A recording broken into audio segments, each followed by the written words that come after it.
shine. She's a part of the assembly line. She's making history, working for victory. Rosie the Riveter keeps a sharp lookout for sabotage.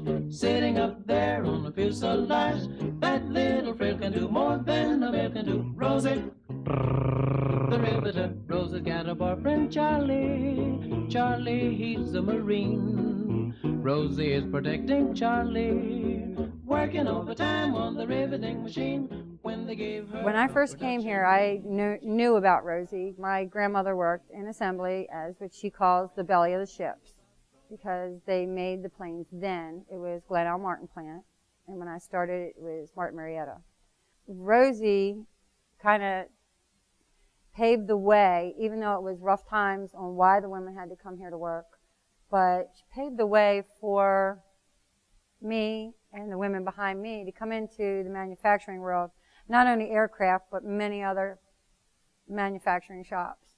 To come in at that time was a necessity, and it kind of broke the barrier with our men were away, and we had to take care of that, and the house, and the children, and paying the bills while they were away. And when they came back, knowing that we could still work. Some women did leave the force, it just wasn't for them, and some of them stayed and made careers out of them. When I learned about Rosie to begin with was in a history book that we had in middle school in China, that I remember very clear of the poster, the picture of the poster of Rosie that's being used during the World War II, you know, to us representing at the time that women joined the workforce to support, you know, the economy here in America while the men joined war. So to me, I feel like something is still going on today is that I'm in the manufacturing field, which, you know, is still men-dominated field. Till today, I feel like I'm probably facing the same challenges as the people was, you know, 80, 90 years ago. My daughter is a Girl Scout, and we do special things for the elderly. We go to the nursing homes. We go everywhere. We went Christmas to the nursing home down across the street from Schultz's. In that nursing home is a big photograph of Rosie the Riveter. There is an elderly woman in there that was educating all the girls on Rosie the Riveter. It's amazing. You wouldn't believe how big the picture is.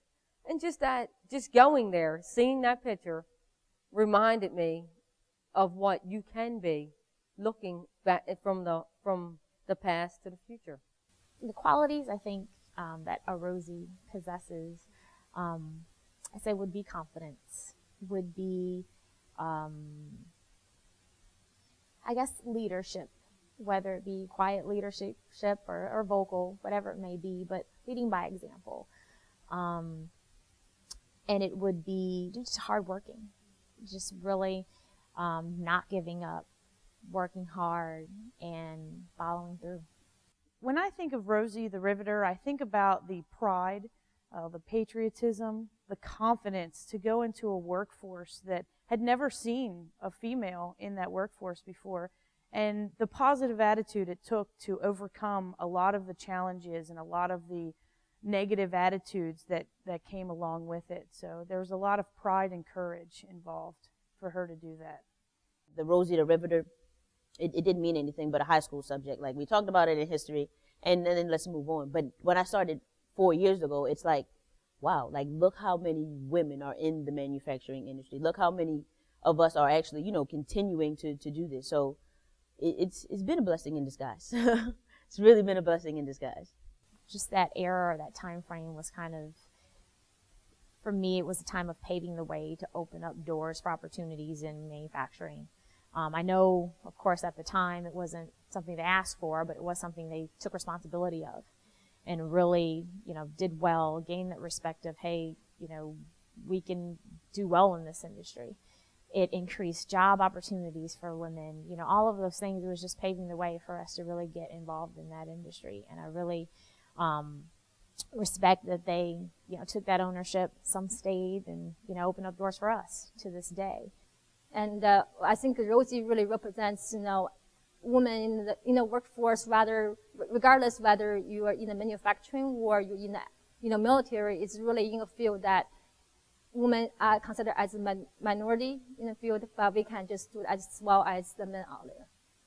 And now it's like I can stand in the aisleway and hold up my arm and make the fist, because it's like I build with the best of them. All the guys in the bonding area as well as assembly or route and trim. It's like I can do what you guys do, you know. we can all do it together. It's no men and women separated. Like I can build with the best of them. Rosie the Riveter took the challenge. I take the challenge. I love when my boss gives me things, go fix this, see what's happening here. Can we work out a plan on fixing this? I love the challenge. I love fixing things. I love working with people. Let's work out a solution to fix things and make things better. And that's what Rosie did. She came in and she learned how to rivet. She learned how to put airplanes together. And I'm coming in and now I'm teaching new people and I want to share my experiences with them, and they can do it. They just got to work hard and take charge of their own destinies. I graduated in June of 1942, and there was no work up in Pennsylvania where I lived except farming. So I had to find a job somewhere. My cousin and his wife had come to Maryland because he got a job at the shipyards, and when then they invited me to come down and live with them. So I came down on August the 6th. It came down July the 6th, and by August, I had a job at Martin's. They had hired me by that time. I had to get a toolbox with wrenches and screwdrivers and a hammer, and I came to work, and was quite interesting. I was on third shift, which started at 11 at night till 7 in the morning. When we finished training, we were told to get a toolbox, and it had a screwdriver, pliers, and a ruler. And anyway, so when we went to work, we had our little toolbox. And I think I worked on small parts, like drilling holes and getting them ready for people to rivet.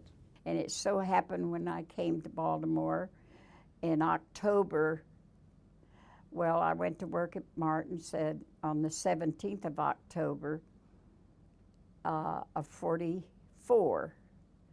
And this could be the building that I took the 2 weeks training to learn how to drill, buck, and drive the rivets. So I was a riveter, and I learned to buck them and shoot them together. And I worked on small parts for a long time, and then they run out of work, and so they moved me over with 26 men. And I worked with them, and everything went very nicely. They respected me, and I worked on the planes, all over the plane of the B-26. It was an experience I will never forget.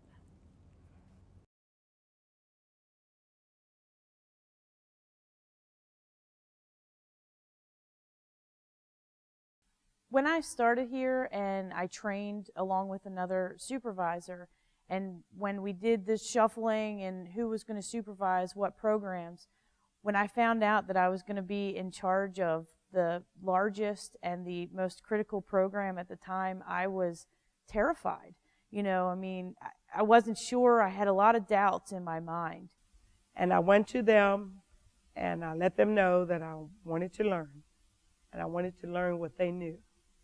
And they said, as long as you're willing to learn, we've got the time, we've got the tools, you can have whatever you want out of the toolbox. I only ask you to return it, you know. And I formed a bonding with those three individuals. When I first started here, I knew nothing. I was a displaced worker. I didn't know what a tool was. I call it a mold. I didn't know what a scale was. I call it a ruler. I didn't know how to measure. I didn't know what materials were. I had no idea, no concept of anything. And with a lot of good people that work here, they trained me. They were patient with me because I wasn't the fastest learner, but I was willing to learn. In the manufacturing part of bonding, it's just putting stuff together, seeing how it goes together. It's just like a giant puzzle. Getting it to fit properly, seeing the final product, and seeing it actually put on the plane, and seeing the plane go off. It's like, yeah, I had a hand in that. I've accomplished something bigger than me. My father worked in the machine shop, and my mother actually worked in the tower because they used to actually build the whole plane here, and it would go right out the back. And she worked up in the tower. So it's kind of like family, a little bit in my heart that I have sentimental feelings for this place, working here, being, like I said, they said that if you have a mother that works here, that you're called a rosebud. So I guess I'm a rosebud. Marty, I work with Marty in TorqueBox. Marty's been in TorqueBox 34 years. Before Marty, his father was in TorqueBox 40 years. So you got big shoes to fill in that line. So I try my best, but Marty's been an awesome person showing me what to do in TorqueBox. Working here it's the best job I've ever had. I love it. It's a challenge. It's kind of like a puzzle. It keeps your mind going, definitely. It's a good bit to remember, but as long as you listen and you focus and you follow directions well, there's no reason why you can't get through the day and get your job done correctly and fast and safe. And I love this job. It's just been a wonderful experience. I just never thought that I could build airplane parts.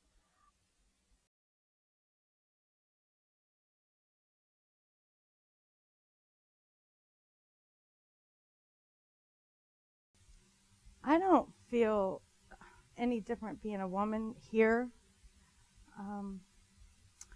I don't look at myself as a woman. I look at myself at the job. I'm coming in, I got a job to do, and I want to do it the best I can. And, I realize other people might look at you and say, oh, it's a woman, but I'm pretty hard-headed, and I stick to my guns. So, if I come in and I'm saying, as an inspector, I'm going to say there's a problem. And if someone says, something different, I'll write it up and let someone else decide. So as a woman, I don't see it as a challenge. I have gained a lot of knowledge working here. The challenge is applying that knowledge to make it better. That's where my challenge is. You kind of will surprise yourself on what you can take on and what you can't take on, but really rise to the occasion and try to take on those challenges that you think you won't be able to do, because you will surprise yourself when you're thrown 10 different things and in the end you're able to, perform to those 10 different things. You're doing just as much as they are. It's not like it's a woman's job, it's a man's job. You're doing the same thing they're doing, and it's no different. You can't say, well, I can't do that and I can't do this. Everybody's doing the same thing, and the men treat you, just like one of the guys. And you go in and you do your work just like they're doing that way. You're getting the same pay. So it's just one hand washes the other. The men that were in the plant at the time that either came into the workforce or that were already there, that women, we should be home. Back then, coming out of high school, you were told you're supposed to go to college, you were supposed to do this or do that. And it was kind of more of a challenge that I can do what they do. And I just stuck with it.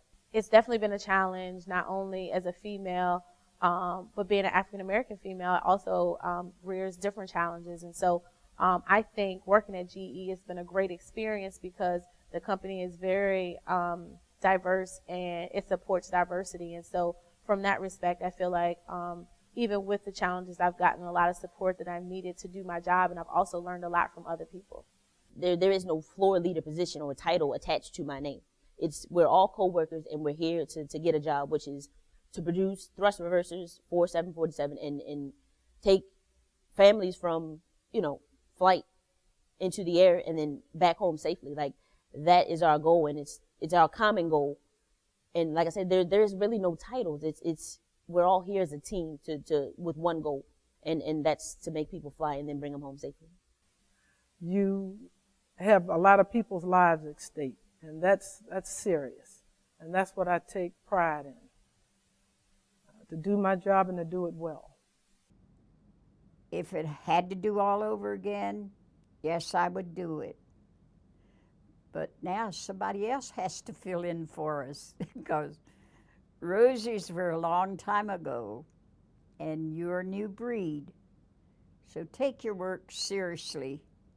If anything, we become more prevalent in the industry, that women don't go away, that we still see our value that we add, in the aviation industry or just in manufacturing alone, and that we continue to earn the respect we've gained starting from Rosie back in the 40s. I mean, we really should continue to own that and to work our way to the top. I mean, the Rosies of the future will be leading this industry, and we are. So I'm proud of that, and I look forward to being a part of that leadership team. Rosie, Rosie, Rosie the Riveter on the